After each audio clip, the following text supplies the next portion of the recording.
Morning, everyone, and welcome to the Lasham Daily Briefing for Sunday, the 20th of October, 2024. So I'm starting here with a look at the jet stream, and you can see the kink in the jet stream just into the sort of mid-Atlantic there, just south of the or southwest of the UK. And this sort of greyish-white area here is an incredibly high wind speed.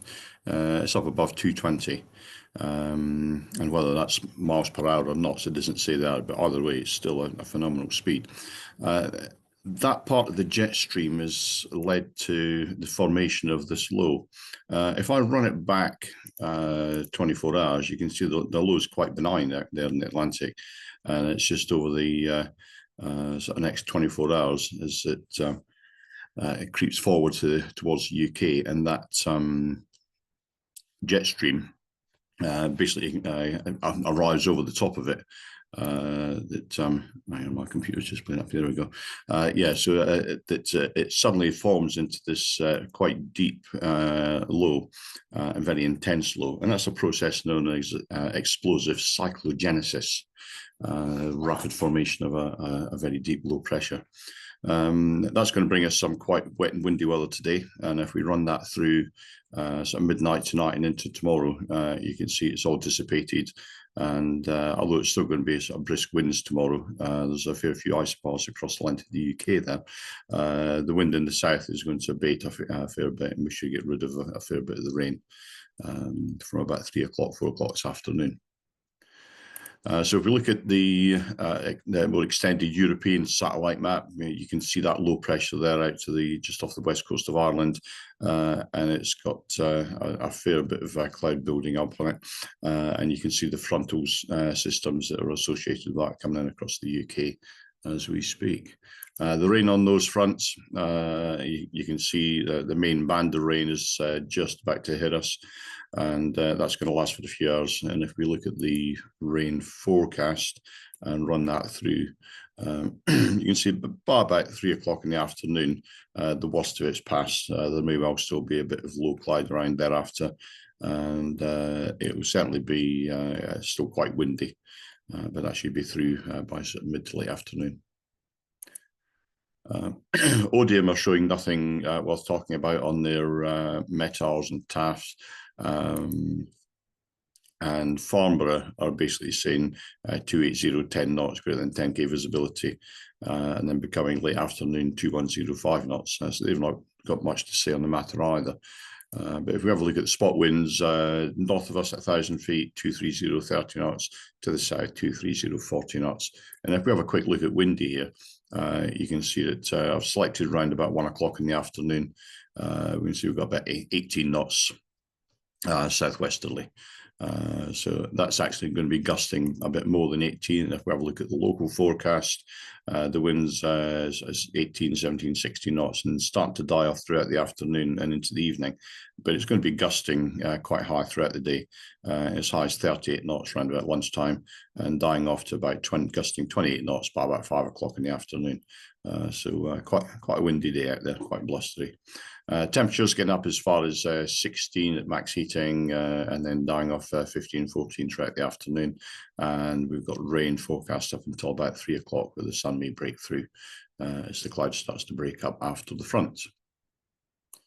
GFS are showing about 16 degrees centigrade around about lunchtime, and a dew point right now, something similar there.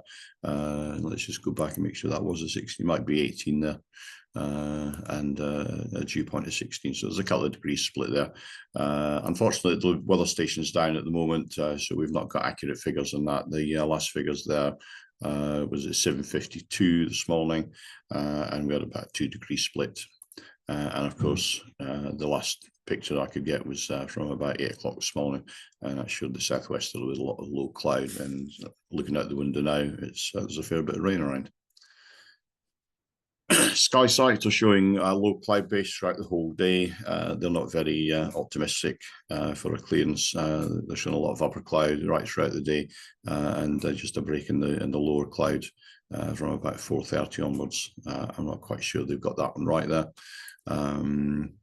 Top meteo If we run this through hour on hour, you can see the front clearing as time goes by. This is about 4 o'clock in the afternoon, and the back end of it should be through by then, or at least going through by then.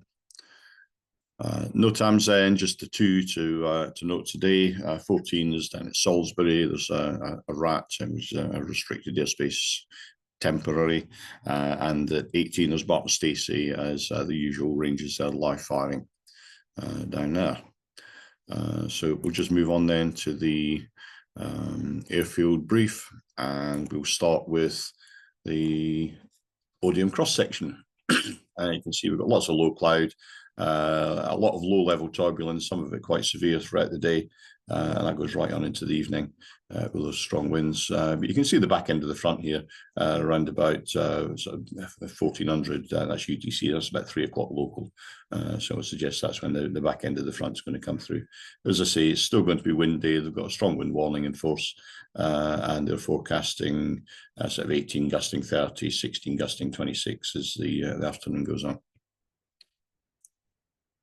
The flying list as per the website is as you see here, which basically equates to 2 K21s on boot flying. There's a K21 on the casual list. There's a K21 up at a Boeing, obviously. 776 reached 3,000 hours yesterday and is now out of service. If we do get the kit out today and that glider does come out of the hangar, make sure it goes back in first, and we'll stack it down at the back of the hangar because there's no room in the workshop at the moment, and that'll be into the workshop maybe next week or the week after. There's one K13 with Imperial today. Trial lessons have been cancelled, and there's a bit of availability on 3, 6 and 8 should we actually go out and fly after the front goes through. There's nobody on the casual list, but the simulator is available as per normal, and I would encourage those who want to do a bit of work in there to get in quick. It might be well used today. Movements, there's nothing to report, and if we do go out, we'll be setting up on runway 23 for a wet operation. The winds will be strong, there will be undershoot issues on 23, so land well into the field. Ground handling is always an issue on windy days. Please look after the aircraft if we do go out. And of course, canopies, when it's gusting, please get someone to hold your canopy whilst you're getting in and out, and keep the canopy closed at all of the times.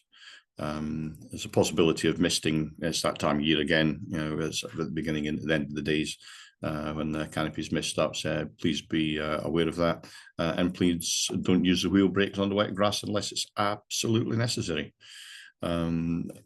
The buggies, again, just a reminder about seated passengers on the flatbed at the rear. It's not allowed, and please do not land or taxi on the unusable parts of the disused runways, which are those red ones to the south of the main runway. So there's a visual representation of how we'll set up today if we do go out.